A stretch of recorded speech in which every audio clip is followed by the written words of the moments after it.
When I think about RWBY's villains, Ozpin says it best. All I see is wasted energy, in need of purpose, direction.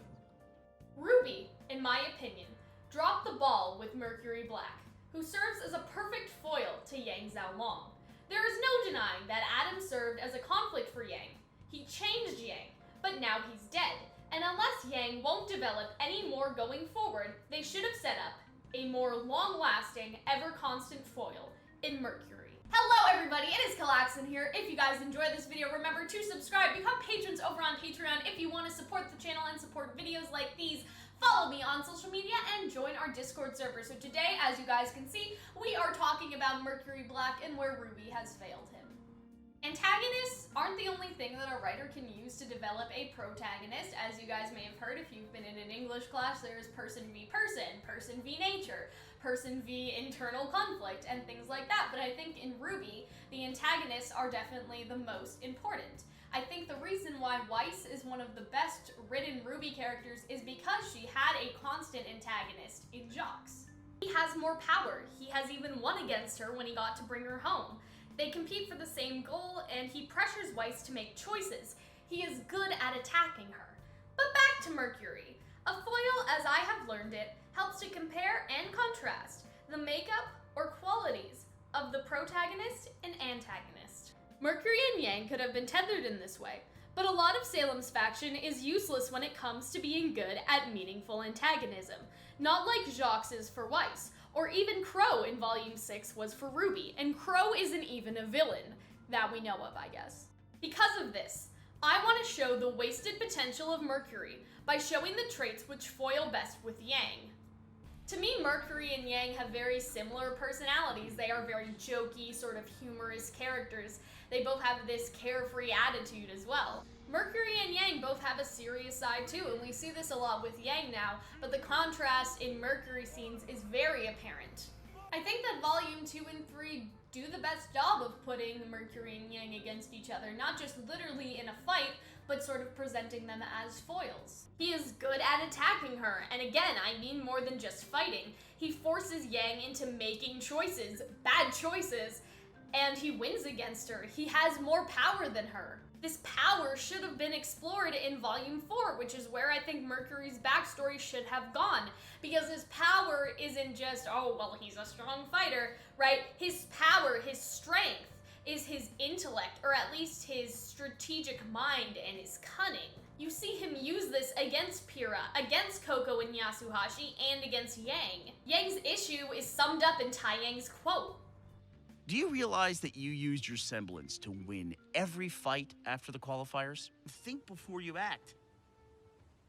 Your semblance is a great fallback, but you can't let yourself rely on it. Mercury is the complete opposite because he doesn't have a semblance to over-rely on. This, in my opinion, is where Mercury was done the most dirty in Volume 4 and 5. Volume 4 was the perfect time to bring up the contrast between Mercury and Yang's semblance issues, if you want to call them that. Tai Yang gives her some much needed tough love. He doesn't forbid or say that she should never use her semblance, just that she needs to be strategic and not just go through problems. Mercury already does this. Remember, Mercury was physically abused by an alcoholic father. His semblance was stolen because his father saw it as a crutch. Yang uses her semblance, arguably, as a crutch, and that is what Tai Yang needs to get through her head that she can no longer do. Mercury had no choice but to become more and to work twice as hard, as he says. This backstory would have been perfect to divulge in Volume 4. In Volume 6, though, good to finally see, what does it really matter? It seems out of place to me and out of place to Hunter, and more forcibly placed instead because it had been something that fans were curious about and they hadn't mentioned. Ignoring the Volume 5 fights, which seem to have made everyone sort of stupid, another missed opportunity was the prosthetics, in my opinion. Yang, Mercury, Ironwood, Tyrion all have them, and I think it would be interesting to explore that, especially because Yang got hers directly from Ironwood, and now we're nearing that Atlas arc. Mercury also met Raven in Volume 5 and had an interaction with her.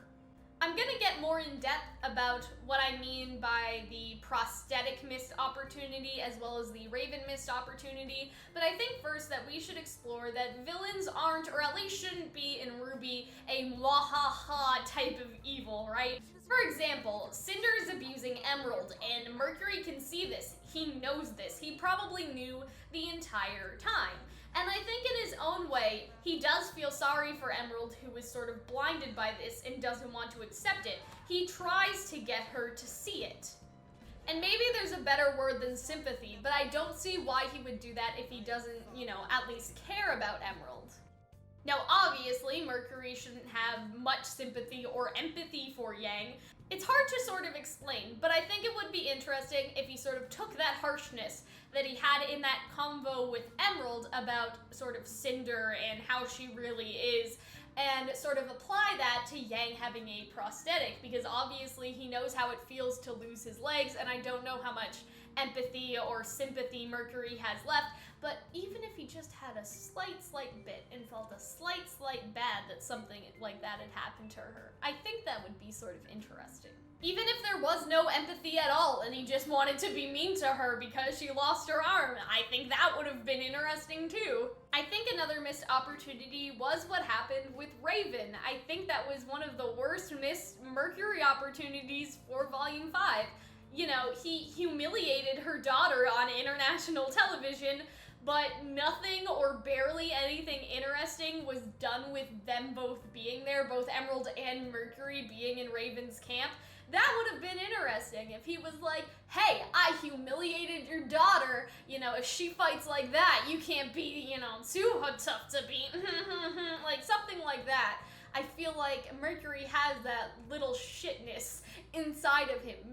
Hi everyone, this is post-editing Cal. So while I was editing this video, I did remember this, so I'm just gonna play it. Yeah? Tell that to quiet.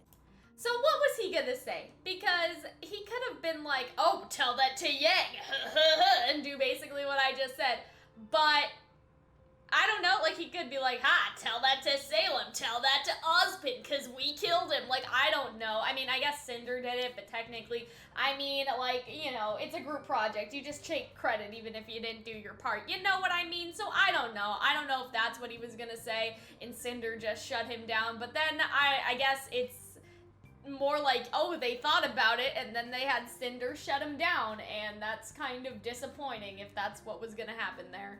I think that the worst crime of this is, though, whether you think that the development there was bad or not, Yang was given something from Adam and having that arc with Adam, if you want to call it that. So really, Mercury's character suffers extra because of these oversights, because Yang, as a protagonist, has another antagonist to fight against. Meanwhile, Mercury has nothing. For all these reasons and more, this is why I think that Yang and Mercury are the perfect foils, but the problem is, some of these moments are never coming back. Like, if Yang has now learned, not to use her semblance as a crutch anymore, that moment has already passed and gone. They can't go back to Volume 4 and put Mercury's backstory there. So, unlike the situation with some of the other villains I'll be talking about, like Hazel and Tyrion and sort of whoever, it just seems like the opportunities that I discussed have been missed, and there's not really any going back to them. And so what they would have to do if they really sort of want to do this is that they would have to sort of create new moments for them to be foiled against each other. And at the same time, Yang has already gotten her push from Adam anyway, and so I'm not sure how to reinsert Mercury back into the rest of these volumes so he matters and he has someone to literally antagonize. So yeah, that's just kind of where I'm at. I don't really know. So I can't really tell you. Like, to me, Yang still needs a force to push her, and that force could be Mercury unless they continue to do Mercury dirty. So that is all from me, guys. I hope that you guys enjoyed this video. You guys should tell me, is there still hope for Mercury here? A lot of people theorize that Emerald may get redeemed or something like that, and so it could actually be Mercury and Emerald that are maybe pitted against each other. I haven't thought about that much, so I don't know how well that would work, again, as a foil, as a contrast, whatever. I know that I've also considered, because I did a video about Hazel that'll also be recording soon, like Yang and Hazel could actually tether very nicely together, and so I'll think about that more. And, you know, I have him paired up with Crow right now. By the time you guys see this video, it won't matter anyway, because I would have already recorded it, but maybe that's a solution, and put Emerald and Mercury together, and then sort of have Yang's antagonist sort of be Hazel, and stuff like that, for reasons that you guys will sort of see in the Hazel video. Even though we're talking about Crow, you can see how they could apply to Yang. So yeah, hopefully you guys enjoyed. I will see you guys later. Bye! Thank you for watching, and thank you to our wonderful patrons over on Patreon who support the channel. Their names will scroll through now.